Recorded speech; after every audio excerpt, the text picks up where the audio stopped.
Good evening and welcome to the second week for the course Sustainable Transportation Systems. We'll start with the session. So, this is the second week. My name is Abhishek Raj. I'm a PMRF scholar in IIT Madras.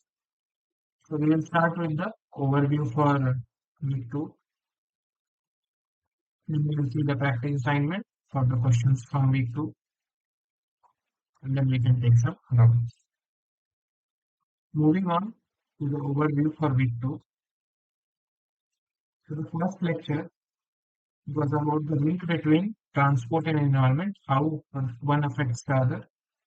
Then transport sector and climate change, the link between these two was discussed.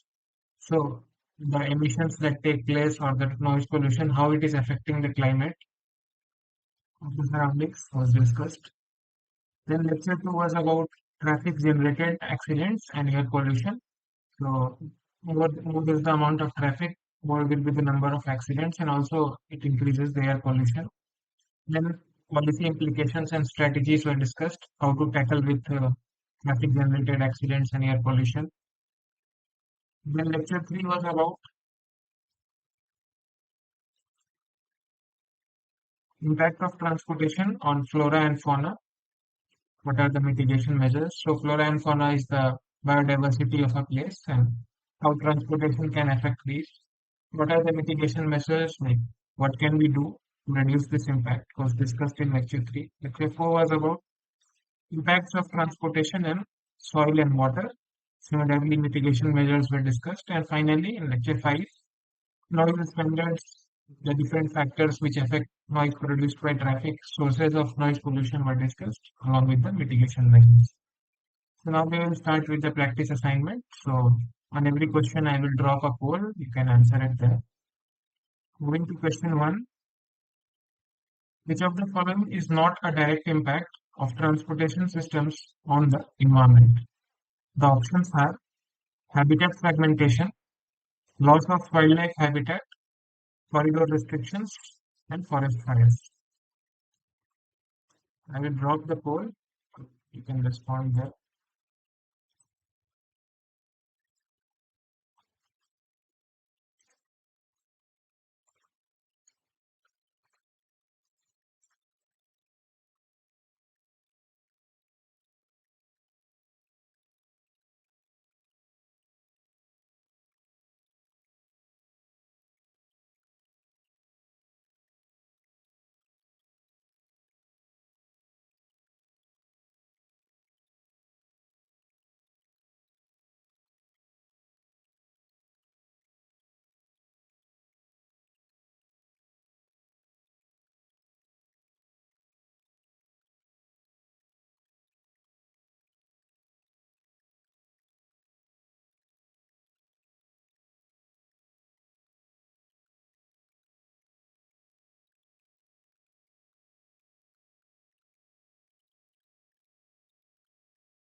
Any response for question 1?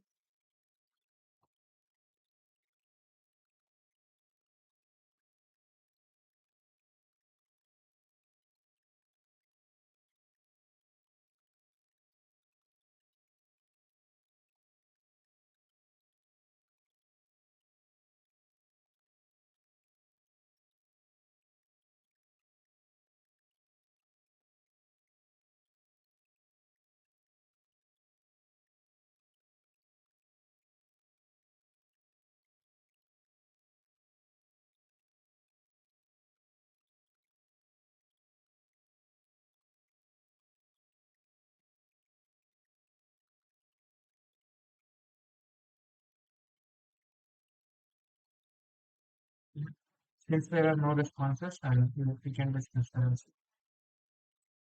So we'll see each of these options one by one. So if there is a forest and we want to construct a road through it, so usually it should be avoided, but if we have to do it, so what happens is the habitat on this side is cut off from the habitat of another side. So the animal migration that was happening across this road will not happen now. So that is known as habitat fragmentation. So if there was a large group of animals, one part of which used to live here and another part used to live here, now they will not be able to travel as easily as possible due to this road. So that is habitat fragmentation. So this is a direct impact that takes place. Next is loss of wildlife habitat. So many a times what happens is we have to cut off the trees, so there can be loss of wildlife habitat. So this is also a direct impact. The animals or the plants which are in that region can get affected. Then there are corridor restrictions, which is similar to habitat fragmentation. So due to the corridor that we have constructed, it can cause problems for the wildlife in the region. So this also is a direct impact. Finally, we have forest fire. So forest fire is not a direct impact because forest fire leads to happens due to climate change. Climate change is not a very direct impact of transportation systems. Firstly, climate change will happen. It will lead to So once the climate change will happen, it will increase the global temperatures, and based on that, the incidence of forest fires increases. So this is not a direct impact. This is more like there will be a indirect impact of transportation, which will cause forest fires. So option D is the correct answer. Here we were asked about which is not a direct impact. So forest fire is a indirect impact. So the correct answer for this question is option D, forest fires. So it is a indirect impact of transportation. It is not a direct impact. Moving to question 2. Bongru is applied as a mitigation measure for the given options are protecting biodiversity, reducing road accidents, soil stabilization, and groundwater recharge.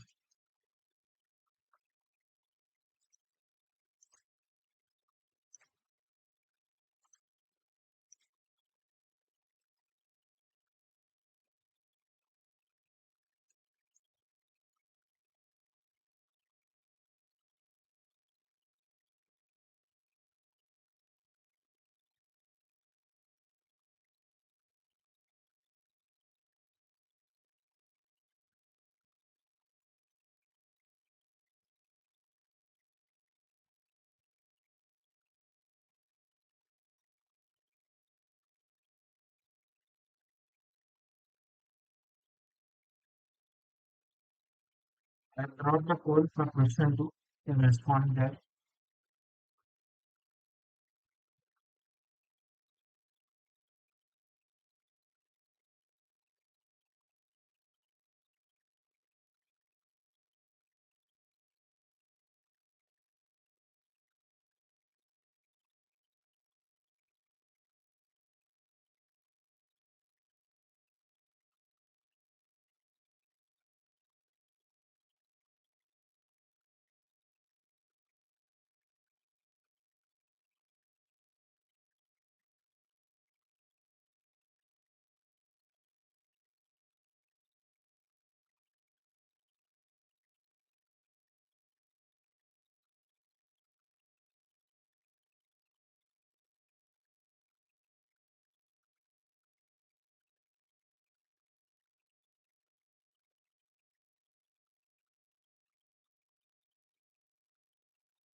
Yes, since there are no responses, I will close the poll. We'll discuss the answer for this.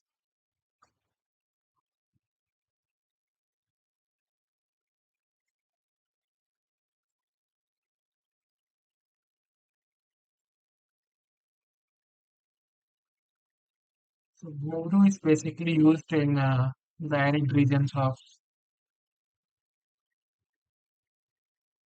Rajasthan and Gujarat. So the main purpose is to use it for groundwater recharge. So option D is the correct answer. I'll tell a little about what is that. So there will be a small catchment area from where the excess water can be collected, and then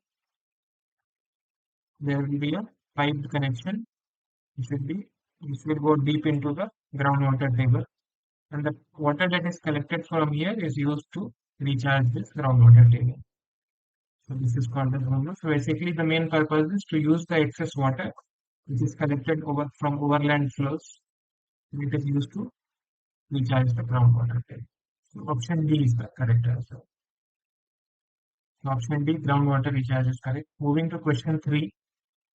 Which of the following is the most used fuel in transport sector worldwide in the year 2020? Hydrogen, gasoline, biofuel, and kerosene. So I will drop the poll.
Response for question 3.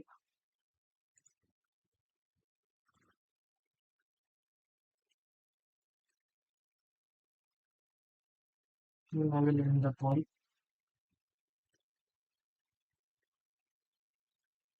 So we are being asked about which of the following is the most used fuel in the transport sector.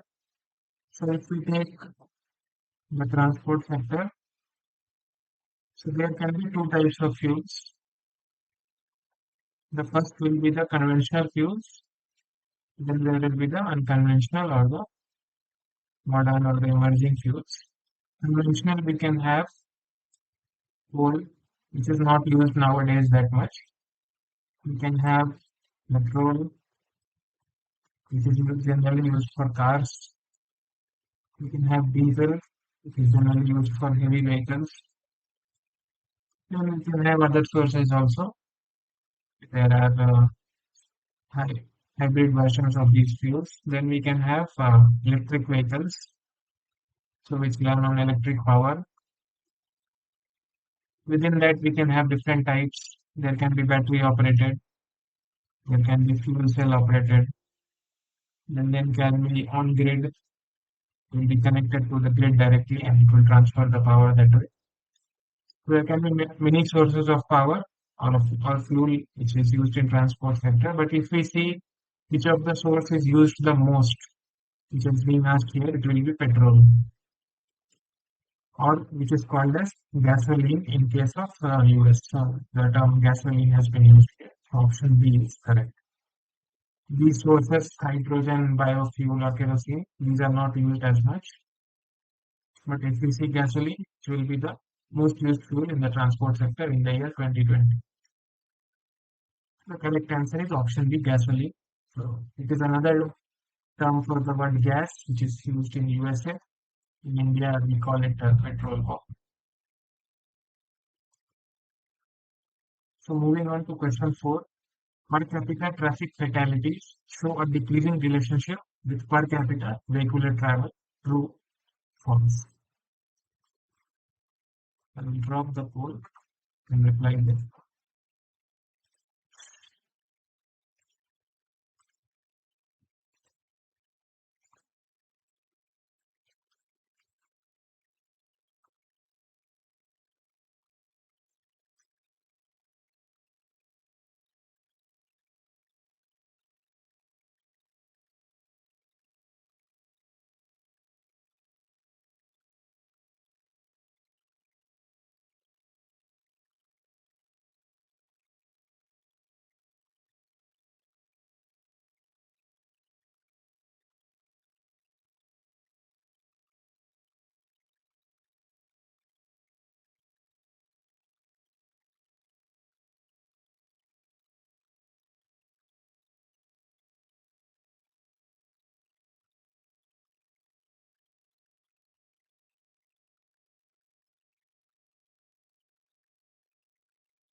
Any response for question 4?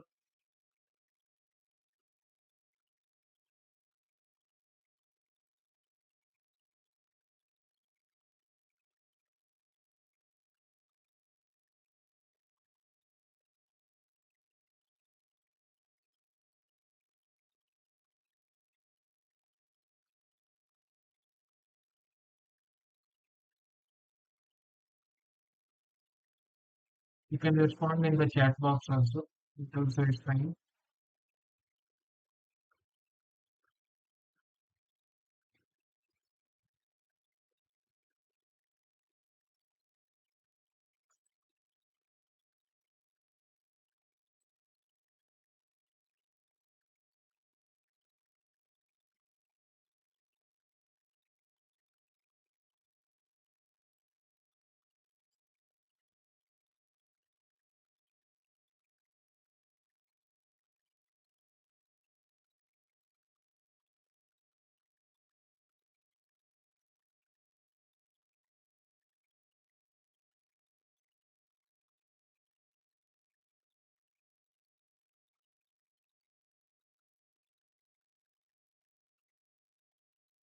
Since there are no responses, I will close the poll.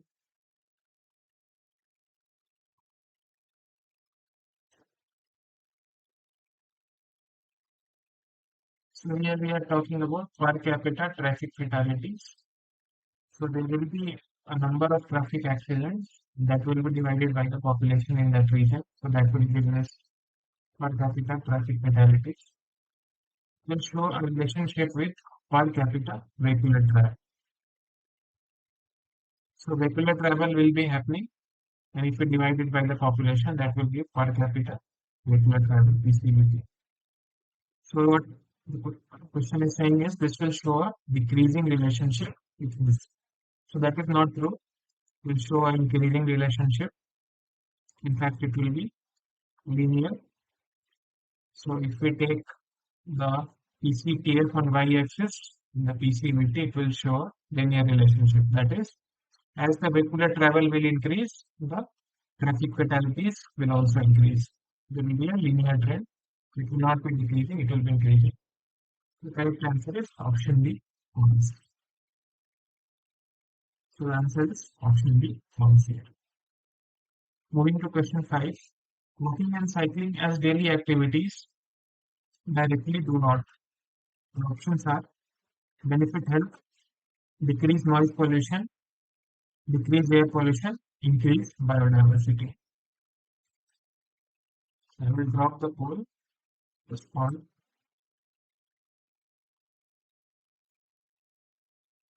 Even if like you don't know the answer, you can please feel free to respond. You will learn something.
Responses for question 5.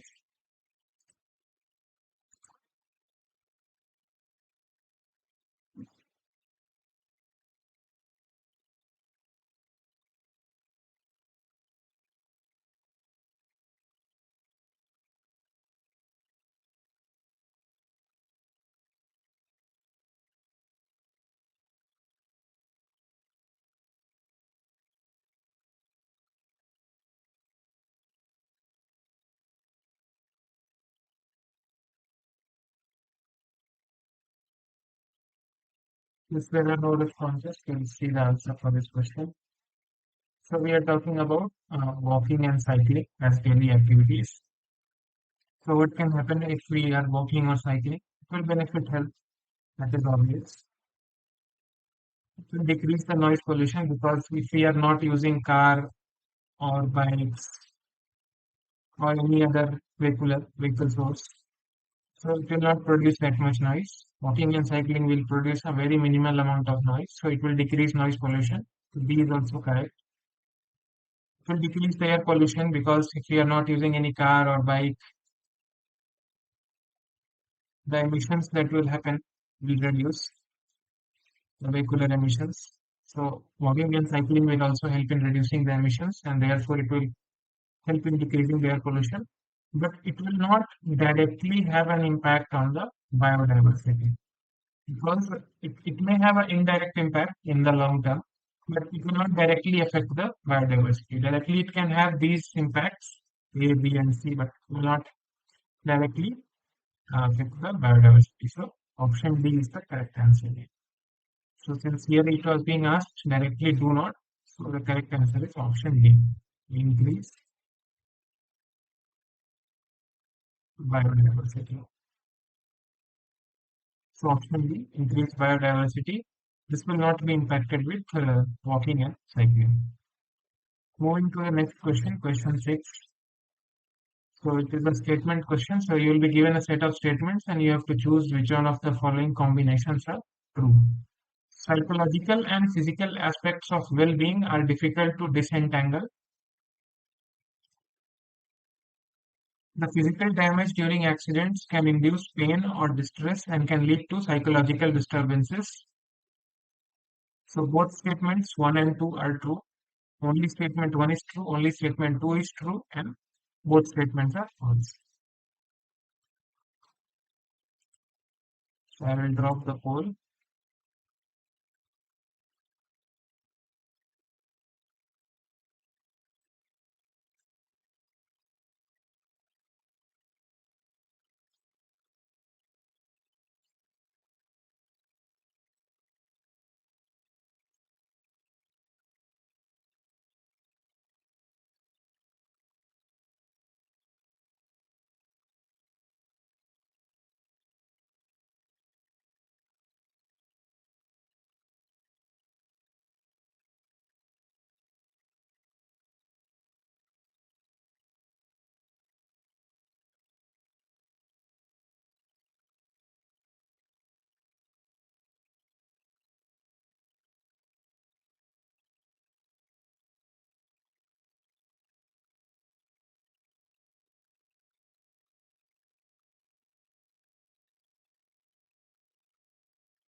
Responses for question 6.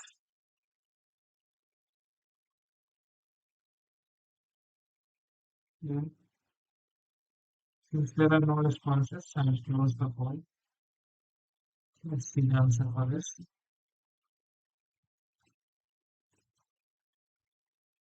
So, psychological and physical aspects of well-being are difficult to disentangle. Disentangle means separate. We cannot separate these two aspects of well-being. So it is obvious because if we are physically well, then only we can be psychologically well. Because if you would have seen if you are not feeling very well physically, so you will not feel like very happy also. So it is kind of related with the psychological aspects also. On the other hand, if someone is not psychologically well, it can cause an impact on his physical well-being. So both are related. So it is difficult to separate them. So statement one is correct.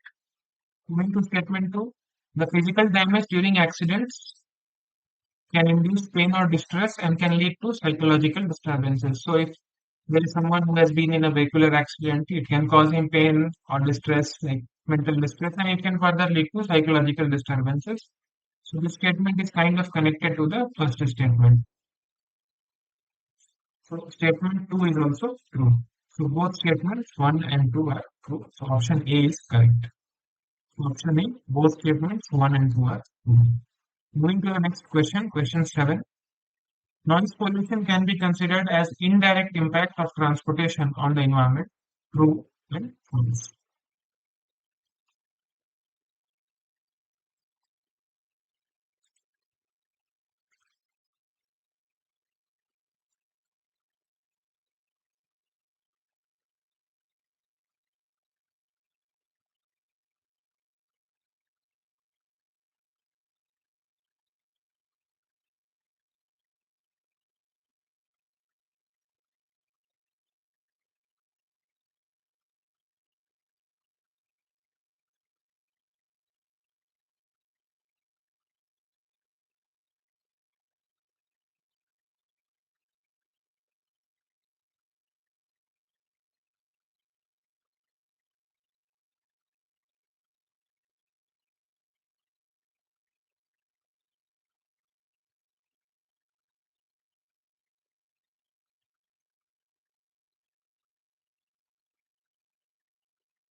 Responses on question 7.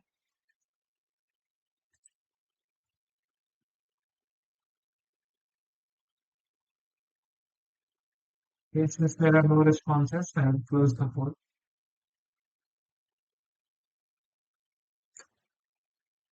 and discuss the answer for this.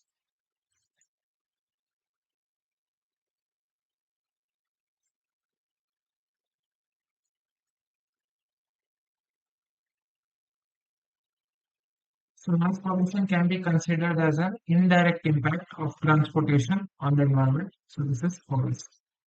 Noise pollution is not a indirect impact; it is a direct impact.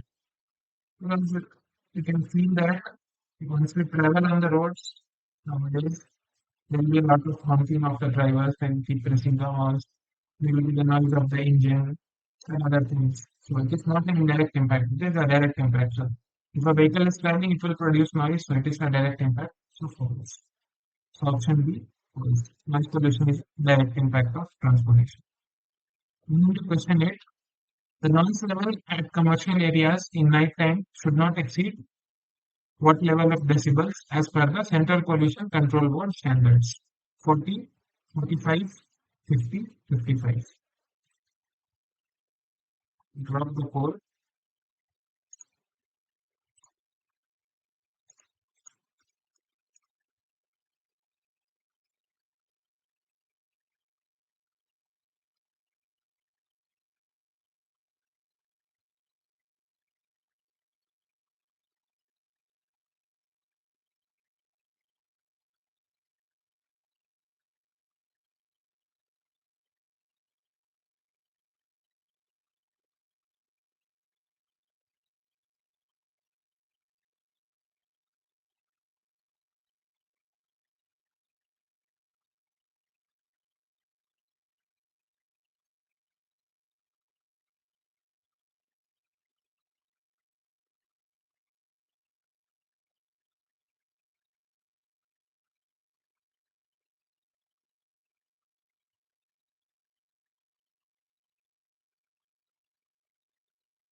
Okay.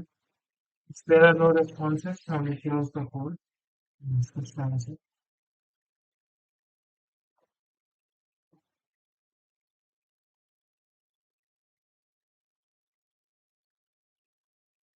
This is a factual question. So we are being asked about the noise level in commercial areas in the night time. What should not exceed as per CPCB standards.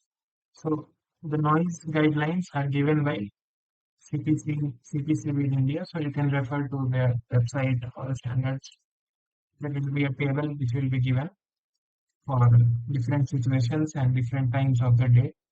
So for commercial areas in night time, it is 55 decibels. So it is a little higher because it is a commercial area, and but still it is night time, so it is kept lower at around 55 decibels.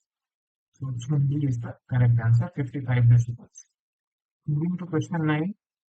The CPCB noise level standards in India have the potential for comparatively lesser noise emissions when compared to federal highway standards in the US. True and false. I will drop the poll.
Any response for question 9?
Okay. Since there is no response, I'll close the poll.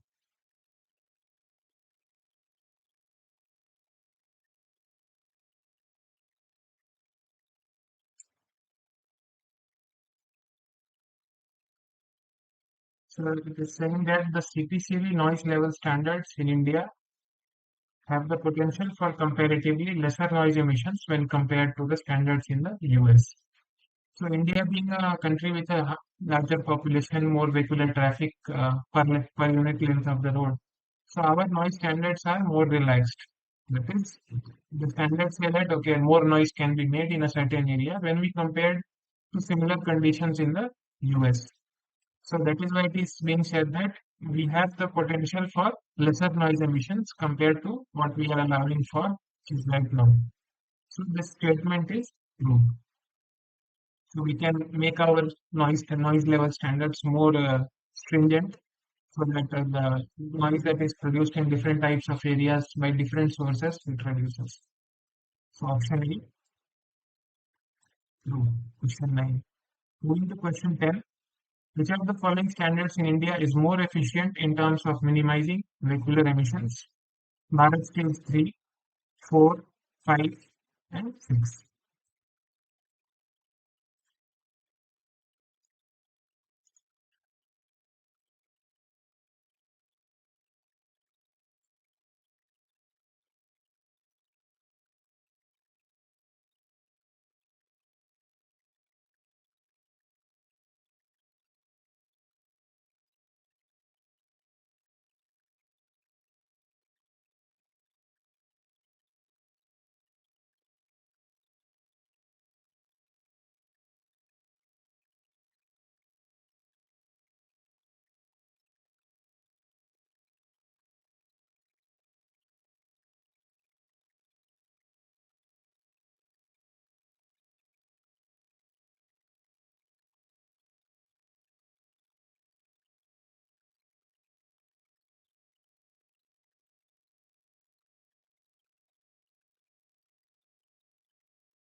You can respond for question 10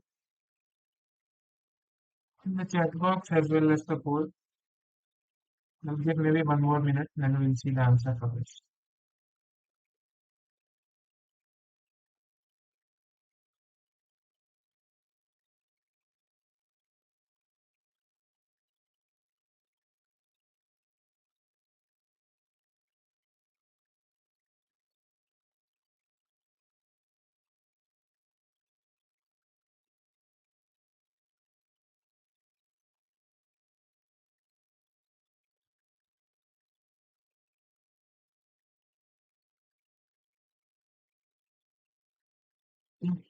Let's close the poll now.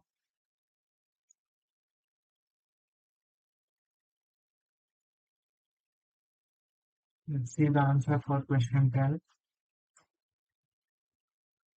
So this is question 10. Which of the following standards in India is more efficient in terms of minimizing the vehicular emissions? So all these are what is BS, and then there will be a number attached to it. So it basically certifies the vehicle engine for emissions. So there are different standards in the world. So in Europe there is Euro stage, ES is used. The countries have other standards. So for India, Bharat stage is used. So right now we are using Bharat stage 6, which is also called as BS6. So before this, I think 4 was there. So I think we skipped 5 and we directly went to 6. From 4th to 6th we went. Before that 3 used to be there. So this holds true both for uh, two-wheelers as well as four-wheelers. It's not like only for four-wheelers or anything. For both types of engine, it should be certified by BS6. Kind of specifies the amount of emissions that this type of engine will produce. So option D is correct. So this is the most efficient one right now, which is being used. Option D, large scale fix is the correct answer. Moving to question 11. Increase in vehicular emissions is directly proportional to increased vehicle age, lack of regular maintenance of vehicle, both of these, none of these. Not the poll.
Yeah, since there are no responses, close the poll.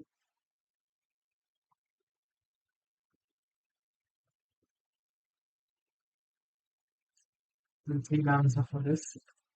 So increase in vehicular emissions is directly proportional to. So if you would have seen like old trucks or old cars, they produce a lot of smoke. So increased vehicle age is one of the factors. And also if we don't regularly maintain the vehicle, the emissions kind of increase because if we are not cleaning the vehicular filters in the engine and all that stuff, it kind of removes those emissions. So it will start coming in the smoke stream and it will increase the air pollution. So both these factors are correct. So they will kind of increase the vehicular emissions. So we can select option C, both of these. So option C, both of these is the correct answer for question 11. Moving to question 12, the population of wolves was divided due to the construction of a road through the forest area. Over time, the separated populations decreased and became vulnerable due to shortage of food and shelter. This is an example loss. We discussed this in one of the questions. There are no options for this. This is fill in the blank. So you can respond directly in the chat box.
Okay, since there are no responses, let's see the answer. So as we discussed in one of the questions, so let's say this is a forest region and the plan is to construct a road through this. So what we have to do is, so whatever the tree cover was there before, we have to remove it.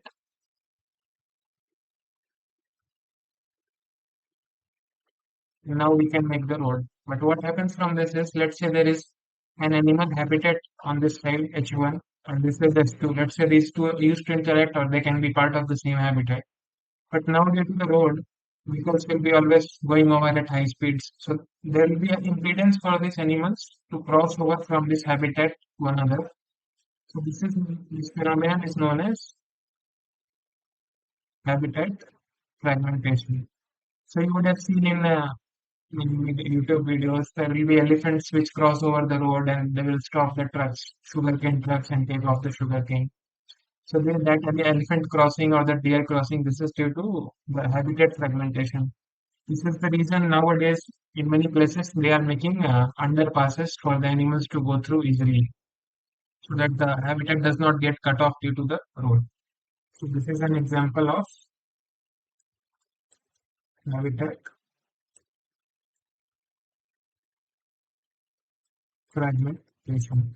Sometimes what happens is due to the separation of the population, they will become vulnerable. There will be a shortage of food, shelter. So it can cause a negative impact on the biodiversity of the region. So habitat fragmentation is the correct answer for question 12. Moving to question 13, so there will be statements. So psychological and physical aspects of well-being are difficult to disentangle. The physical damage during accidents can induce pain or distress and can lead to psychological disturbances. Per kilometer emission rates increases with reduction in traffic speeds due to speed bumps. So both statements 1 and 2 are true, only one is true. All statements are true and both statements 1 and 2 are false. So I think one or two of the statements have been taken from a previous question. You can answer it. Question 13.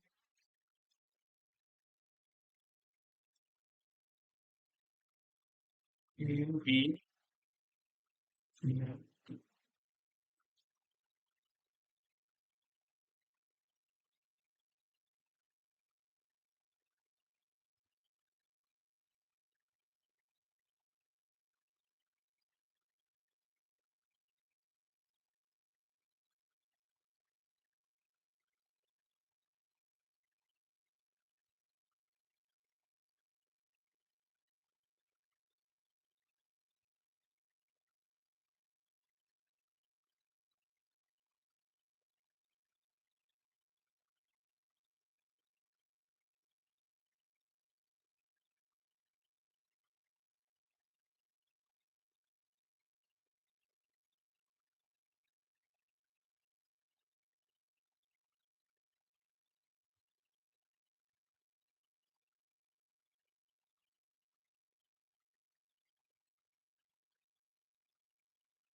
Responses for question 30.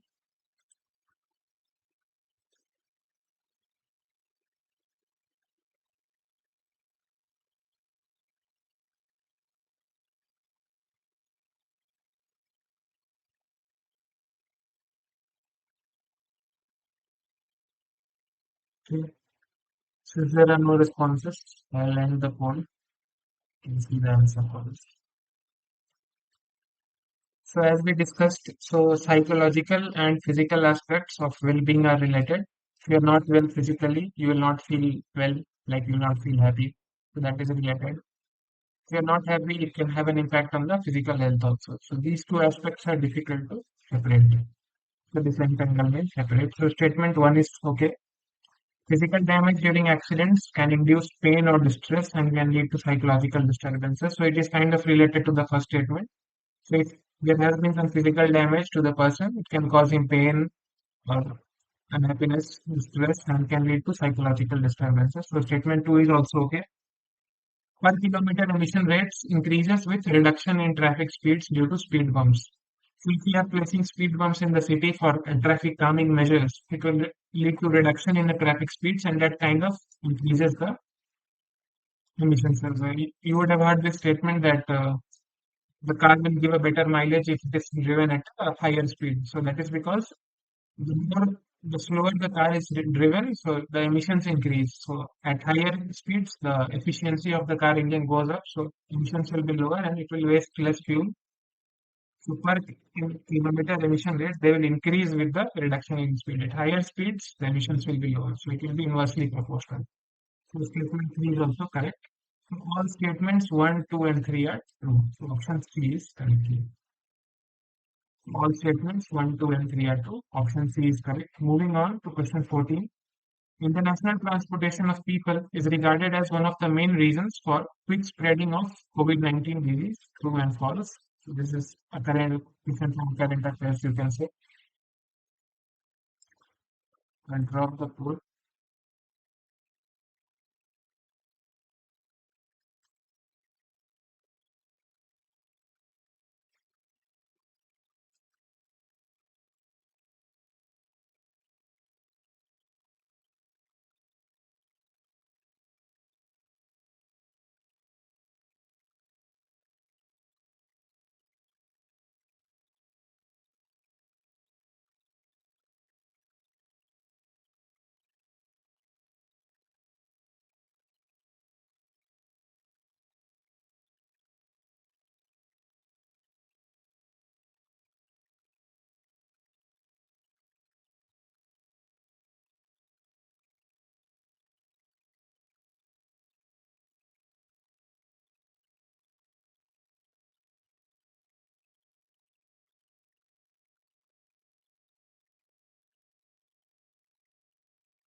Responses for question 14.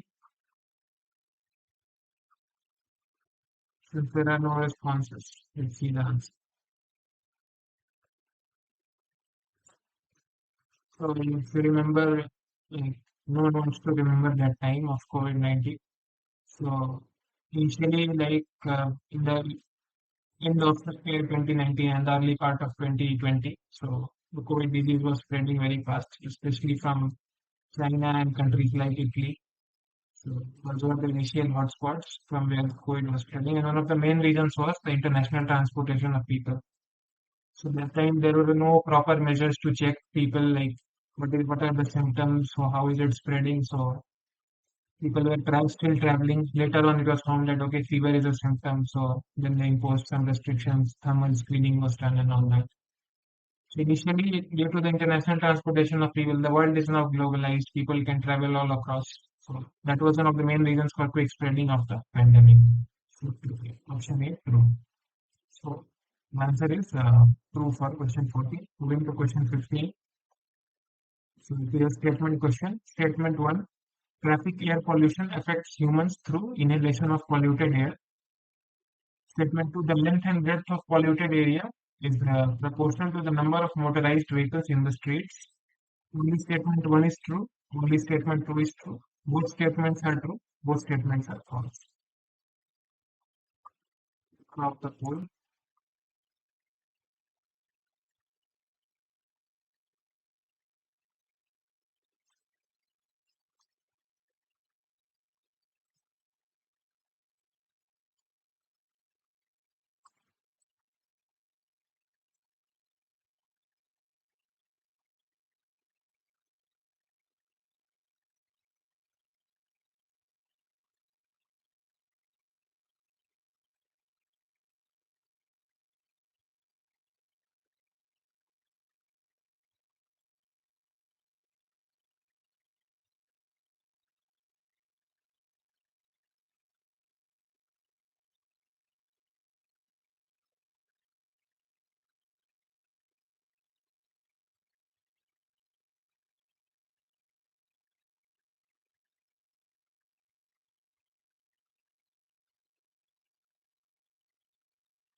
Let's see the answer for question 15.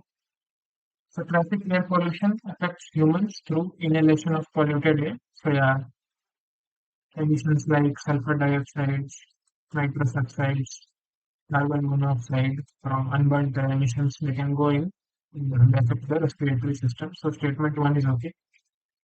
The length and breadth of polluted area is proportional to the number of motorized vehicles in the streets. So it seems reasonable because if you want to estimate a polluted area, it will basically be proportional to the how many vehicles we have on the streets. So that is one of the reasons rural areas we say that okay the air is very clean there because the number of motorized vehicles are very less in rural areas compared to urban areas. So the length and breadth of this polluted area it will be proportional to the number of motorized vehicles. So statement 2 is also true. So both statements are correct. So option C will be correct. So for question 15, option C is correct. Both statements 1 and 2 are true. Moving to question 16. So two blanks are there are emissions from fossil fuel based transport system, benzene and non-methane volatile uh, organic compounds, hydrocarbons and carbon monoxide. Both A and B are correct and none of the above.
Okay. We don't think there are any responses.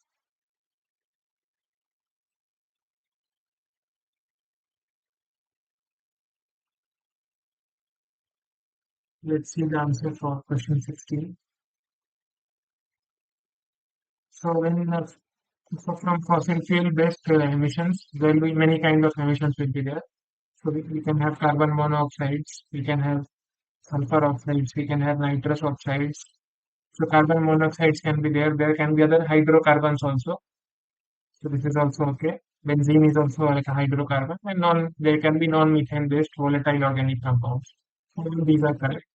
If option A is correct, B is correct, so that's why option C will be correct. Both A and B are correct. So option C, both A and B are correct. That is the answer for question 16. Moving to question 17. So statement-based question. Noise pollution can increase the heartbeat and dilation of pupil in humans. The CPCB noise level standards in India have potential for lesser noise emissions when compared to XWA standards in US. Statement 3. The width of the road and land use activities are the factors that can influence the noise in an area. So, all statements are true, only 1 and 3 are true, only 2 and 3 are true, and statement 2 is false.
Three statements have been given. You have to choose which of the following options are correct.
See the answer now.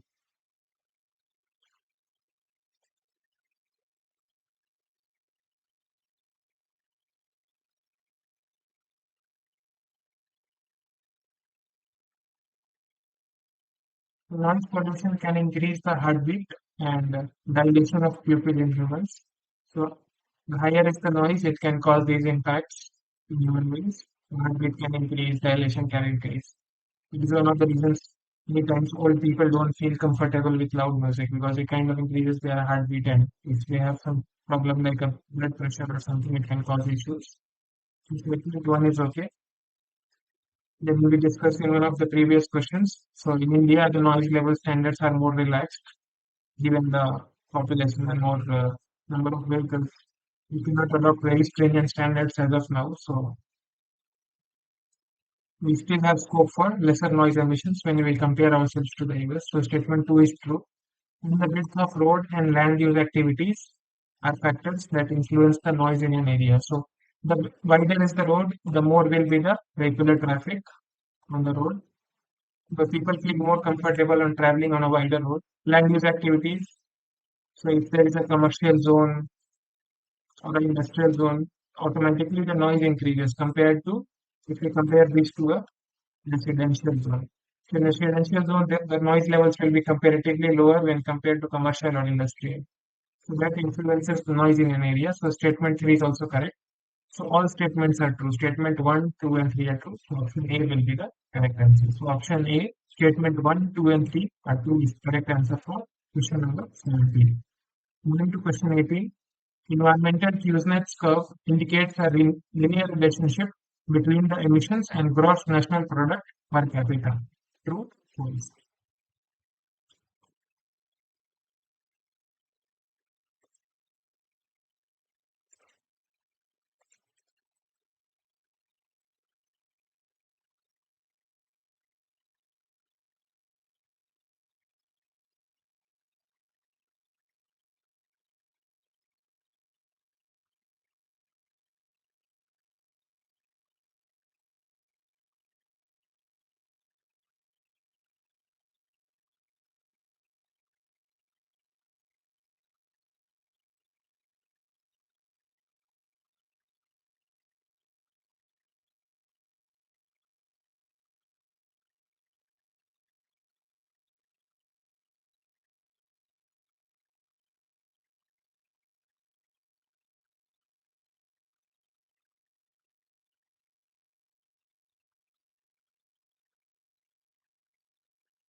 Since there are no responses, we'll see the answer for question 18. So if we discuss this curve, environmental Kuznets curve, if we plot the emissions on y-axis and GNP on the x-axis. So the relationship is not straight line. It will be going to be like to parabolic. So it will be a curvilinear relation rather than a straight line relation. So it basically indicates that as the gross national product increases, that is, the country is prospering in terms of the economic growth, the emissions of the country grow because now the people are richer, they can buy bikes, buy the cars. It kind of indicates this increasing relationship. Although this relationship may not hold true because it is very idealistic, the shape of the curve and all that, but the trend kind of matches. The higher is the economic growth, the more will be the emissions in the country. So, actually, sorry, really, fools.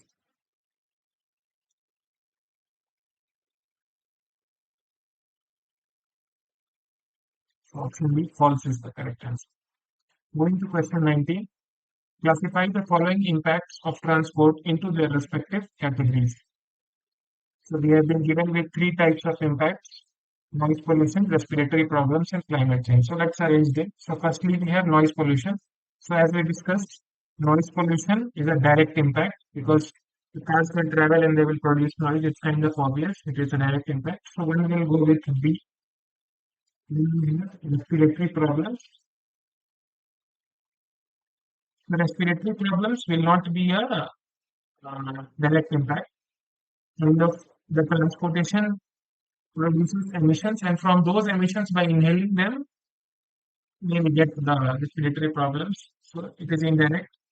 So two will go with C, and finally we have climate change. So this is cumulative. So slowly over time it will take place. So B, C, and A. So one will go with B, two will go with C, and three will go with A. This is the answer for question 19. Moving to question 20. Which of the following countries has the highest per capita crash rate? The given options are USA, China, India, and UK. We'll draw up the poll in this one where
if there are more responses, let's discuss the answer for this question. So we are talking about the per capita crash rate. So basically it indicates number of accidents divided by the population. So what happens is, although the accidents in India are much higher compared to the US, if we take in with respect to the number of vehicles that are owned by the people, but in case of US, the number of accidents are high and the population is lower than India's, which kind of takes the whole fraction much higher, which is the per capita crash rate. So that is why the answer for this question is USA. It has the highest per capita crash rate. There is a relation. So the number of accidents in so the population of US is around 35 crores, I think. For India, it is around 140 crores. So the population is four times, but the number of accidents in US is four times. So that is kind of a unique relation that exists. Our populations are quarter of each other, but the number of accidents in US is also much higher compared to India. It is because the people up there they own more number of cars, so that is one of the primary reasons. So option A is correct. So option A USA is the correct answer for question 20. Moving to question 21, a 1% shift from motorized to non-motorized transport can reduce emissions by 6 to 8%, 8 to 10%, 2 to 4%, and 10 to 12%.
Let's discuss the answer for this.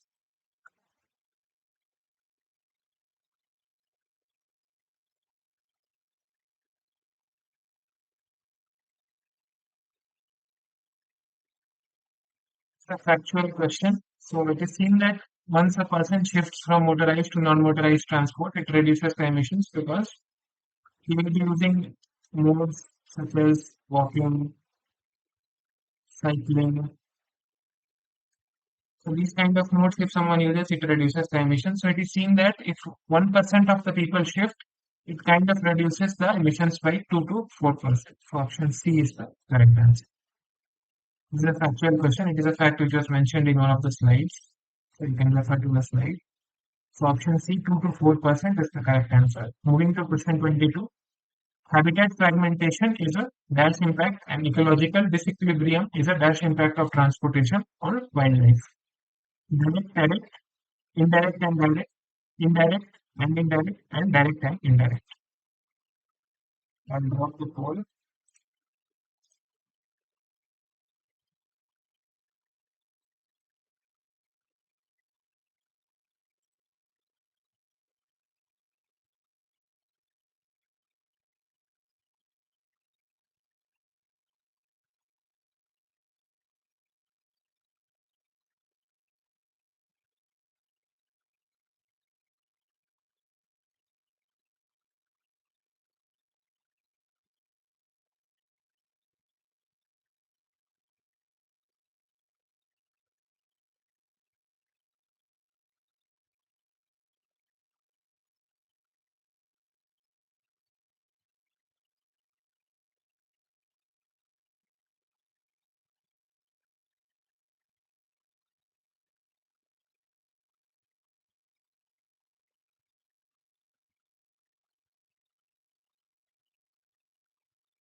Let's discuss the answer for this question.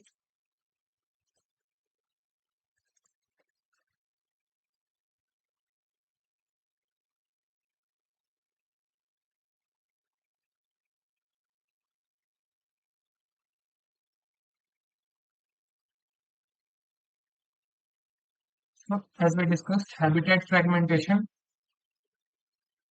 it will be a direct impact.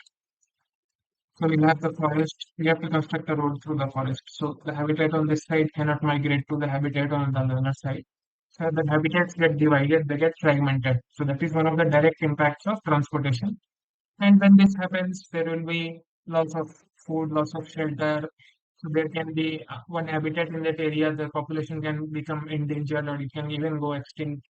So if one habitat has reduced, so due to that, the wildlife which is dependent on that habitat can reduce. So if there are too many deers, they will eat up all the grass. If there are no lands to eat the deers, there won't be any balance. So it can cause an ecological disequilibrium. So this will not be a direct impact. It will happen in the long term due to a chain reaction. So this will be a indirect impact. So direct and indirect, it would be option B. So option D, direct, indirect is the correct answer for question 22. Moving to question 23. This will be the last question for today's session. Bioremediation is a process where microorganisms decompose the hydrocarbons present in oil spills to less toxic compounds. True and false. The poll.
No responses.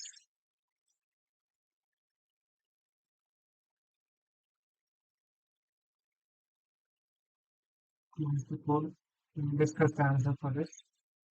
So you would have heard of oil spills. So what happens is there will be big containers of ships which are carrying oil. So sometimes due to some accident or some catastrophe or some disaster, what happens is the oil gets spilled over the ocean surface. So since oil is lighter than water, it kind of floats on the top. So nowadays there are different techniques that are being explored to deal with that situation. So one of the techniques is there will be different types of microorganisms which can decompose this complex hydrocarbons which are present in fossil fuels, gasoline, to less toxic compounds, and that way we can reduce the impact. So this is known as, since we are using microorganisms, we are using a biological process, so it is known as bioremediation. So bio indicates we are using microorganisms, and remediation means we are breaking down these complex hydrocarbons to less toxic compounds. This statement is true. Option A, true, is the correct answer for question 23. So this was the last question for today's session. If you have any doubts, you can ask. I will be here for another few minutes. Then I will close the session.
If there are no doubts, we'll close the session now.